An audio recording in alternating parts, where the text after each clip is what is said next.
Përshëndetje të nderuar miq, do të shkojmë në Berat, do të flasim me zotin Sazan Guri, ambientalist, inxhinier, në mjaft kauza publike dhe çështje që ka marrë pjesë, ka ngritur zërin për drejtat e qytetarëve për mbrojtjen e mjedisit, i njohur për gjithë. Do flasim për Vjosën, për atë që po ndodh atje, skandalin me derdhjen e naftës prej disa ditësh, që ka përfunduar në shtratin e Vjosës, duke shkaktuar reagime të shumta, po deri tani nga institucionet nuk është se kemi parë diçka konkrete. Zoti Guri, përshëndetje dhe faleminderit. Përshëndetje. Çfarë po ndodh konkretisht në Vjos? Pritet për derdhjen e naftës, lum nga puset e Gorishtës, pra në Selenic. Po a ishte diçka që dije kjo e vazhdonte apo tani u zbulua, apo tani ndodhi? Nuk është era e parë që derdhjet e naftës janë shkak i ndotje nga më të mëdha që mund të ketë Europa. Ndoshta edhe në vendet e botës mund të ketë një katastrofë të tillë ku nafta derdhet mbetet e saj ose produktet e naftës mbasi përpunimit të duhur që mund t'i bëhet asaj dhe produktet shkarkohen, derdhen, hidhen, plaken deri në djegje në burime ujore. Në këtë rast burimi ujor që është ndodhur është Vjosa. Imagjino që Vjosa zonë e mbrojtur. Imagjino që me çfarë trumbetimi i është bërë lumi i Vjosës si lumi më i egër në botë, lumi më i mbrojtur në botë, lumi që ka 36 tributar, ushqyesa. Dhe tira që kur e ndot, që nuk e ndoto vetëm Vjosë, e ndoto dhe ato lumenj të vegjël prenë që ushqejnë këtë Vjosë. Pra ke ndoto një sipërfaqe shumë të madhe pa shkuar në Vjosë. Pastaj kur shkon në Vjosë, atëherë ndotja nuk është vetëm e ujrave si paqësor. Ndotja është që Vjosa e çon në urat në tokësor, Vjosa e çon në kënetën e natës, Vjosa e çon në det, Vjosa e çon në deltë, Vjosa e çon në Pishporo, Vjosa e çon në Bregdet, në Rerë, e çon në Duna.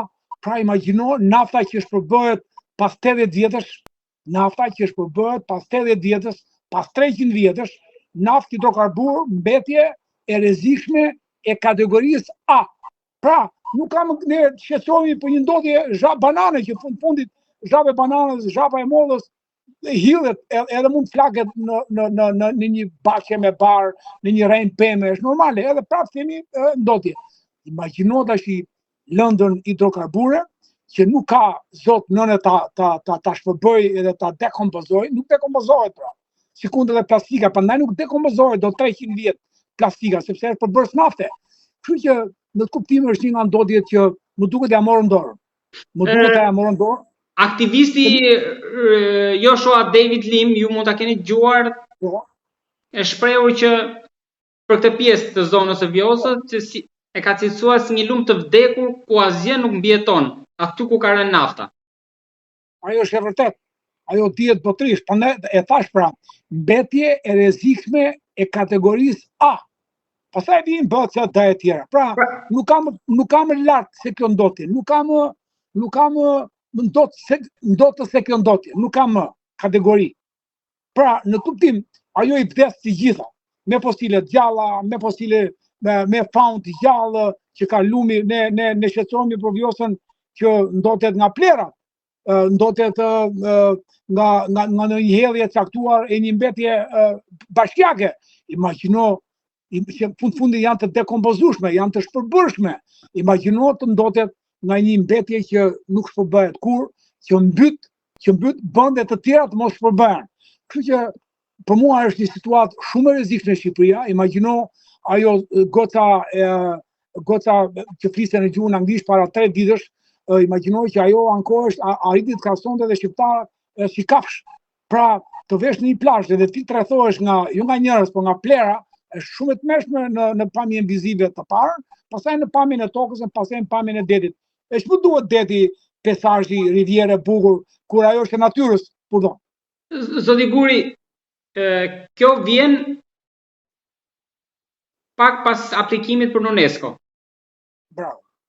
Tani, kjo është neglizhencë apo mund kemi edhe skenar tjerë, ndoshta nga duar dashakese? Shiko, skenari më i papërgjeshëm të mes është qeveria shqiptare, është qeveria lokale, tani po kthehen edhe qytetarët. Dhe të papërgjesh. Se unë e vërej këtu ku jam në lagje Mangalem, unë pastroj çdo ditë lagjen, nga Kreu ku jam unë, shtëpi e fundit ose shtëpi e parë nga sipër, deri poshtë dhe nuk kam mbështetës. Pra, një frymë qytetare pothuajse zero. Pothuajse, pra, atëherë kemi 3 raste që di unë që me vërtet patat lajmëruan djegjen e Romës, po ishin qytetarët që u ngbitën dhe e mbrojtën Romën. Me vërtet ndodja në Londër në vitet 1956-1960 arriti që hoxhaqet të hithin vetëm blozë, nga tecit e shumta, po ishin qytetarët që e morën dorë situatën dhe Londra është atje ku është sot, vendi më i pastër në botë.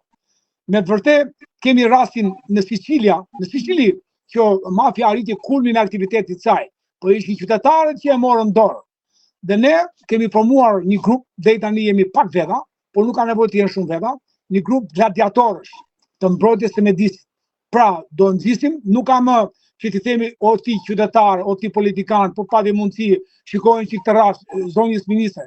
Po ata do mbajnë përgjegjësi, janë të parë që do mbajnë përgjegjësi, dhe edhe ne si gladiatorë të mjedisit, apo jo protektor, por pretorian, gard pretorian edhe. Pra, qytetarët duhet jo të ndihgjësojnë, po të marrin situatën në dorë, sepse mjedisi është shëndet. Shëndeti është i qytetarëve, është i fëmijëve, është përgjegjësia që duhet të ketë çdo qytetar ndaj mjedisit. Prandaj nuk duhet lënë më në dorë qeverisë, mund ta kenë ata, mund ta kenë në shumë forma.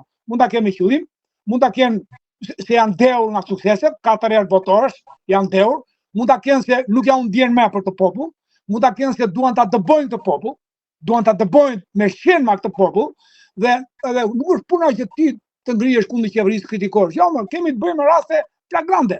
Kështu që në këtë kuptim është shumë. E kisha tek një dorë huaj ndoshta që për na prishur punë. Dakor, jeri afajin tuaj. Dakor, mund të jetë dorë huaj. Por e shkuara nuk na se edhe të shkuara këto ka ndodhur që i kemi bërë vetë dhe nuk kemi treguar të përgjeshëm. Shiko, dorë huaj para 5 vjetësh ka ndodhur gjiun e Vlorës, edhe unë që po të flas me ty, i vetëm kam fituar gjyq. Por nëse ai huaj, shefë që vetë shqiptari, vetë qeveria, vetë qytetari e ndotë, ai vjen para 2 ditësh ka erdhjen e shkakimit të ujrave balastër, që quhet një anije, ka përmbajtur peshën kur vjen bosh, e mbush me ura atë tankrin e saj. Dhe këto quhen ura baraspesh ose balastër, që balanton. Janë ura nafte. Dhe ai duhet paguaj që ta çojë ai në një port si Barcelona, Marseja, Epiri, ai paguan goxha kosto për të shkarkuar të ujë të ndotë me naftë. Edhe ç'bën, duke pa një vend pa përgjegjshëm, një qeveri pa përgjegjshme, qytetarë që s'ja u ndjen kurdi, atëherë i vjen jo shumë, po pardie. Pra, kemi 4-5 ndotje në 3-4 ditë. Ke Elbarin në Durrës, që u shpall një ndotje shumë e madhe ku i the rrerën e ndotur, ke këtë që e përflet kjo turistja e huaj, ke Vjosën 3, ke dhe Bregdetin në një zonë caktuar, po nuk kanë si o Narto o Divjak o Zvërnes, sa rëndësi e kam. Pa futur plerat e Vlorës. Pa futur, bravo, u bën këto 4 vetëm në ujra. Pa futur plerat e Vlorës, që një zonë qytetare e përgjegjshme, zonja Lela nga Vlora, një ambientaliste qytetare, s'është ambientaliste, por qytetare e përgjegjshme, e ngritit të çështje.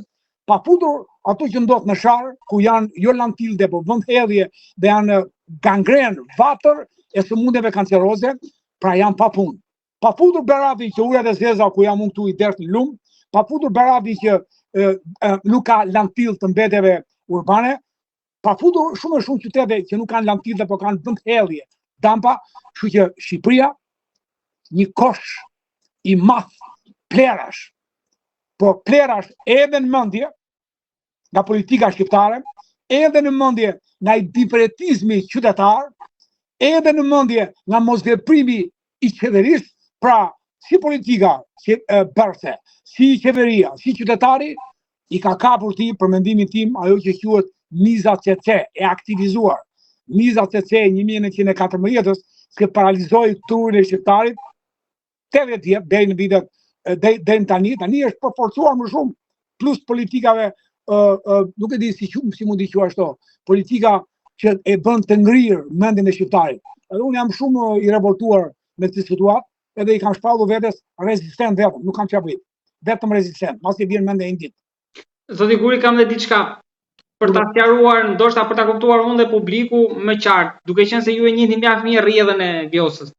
Nga kjo, tani me sa kuptuar nga gjitha është që Vjosa është helmuar. Por në sa përqind të shtratit mendoni që ka ndodhur kjo ndotje? Se për kategorinë e kuptuam që ju thatë kategoria A, por në sa përqind të shtratit e shprekur? Shikoj, edhe një herë, ajo nafta është 1 litër naftë ndodh 5 km² ujë. 1 litër naftë, 1 litër naftë e hedhur në ujë, qoftë në det apo në lum, 5 km². Imagjino tash aty nuk janë hedhur me litra më vëlla, janë hedhur me ton. Atë ti do të japësh një kohë shumë të gjatë rikuperimit të Vjosës, gjë gjatë aty është e vdekur, pra është turp të thuash Vjosa zonë mbrojtur, është turp të thuash që hajde të marrin masa si të rehabilitojmë, sepse vetëm kur ta rehabilitoj vetetiu se nuk ke ç'i bën. Vetëm ka metoda të lehta, po ato janë ku ndotja është 10% dhe ka baktere hidrokarbur ngrënëse, janë baktere që han naftën. Po ku ndotja është 5%, 10%, aty është nafta ka pak ujë lumi të Vjosës. Nuk është që lumi ka pak naftë, edhe ti mund të hedhësh disa hidrokarbur ngrënëse që ta hanë këtë naftë. Është përmbysur. Është e kundërta pra. Është e kundërta mor vlla. Si thon tanker që janë grumbulluar ato të art petrolit, turpi mati, qoftë edhe në kompani juaj akoma më turpi, edhe janë grumbullu mbetjet e naftës, edhe ku ti shkojmë, sepse është kosto që ata ta përpunojnë të naftë, është kosto. Imagjino tash ti, prandaj dhe kostot e mjedisit janë ose ti rehabiliton ato shkakime, ose ti do bësh kosto mjekësore. Nuk shpëton dot ti pa përpunimin e kostove mjedisore e ndotjes. O do t'i hedhësh, do t'i flakësh e do kesh kosto shëndetësore, o do argjosh një lek shumë herë më pak se kosto shëndetësore, shumë herë më pak do argjosh lekë për ta trajtuar para se ta hedhësh. Pra pikërisht këtu është rentabiliteti ose përfitimi ekonomik. I llogarit do daja, do lindni kaq të mundi.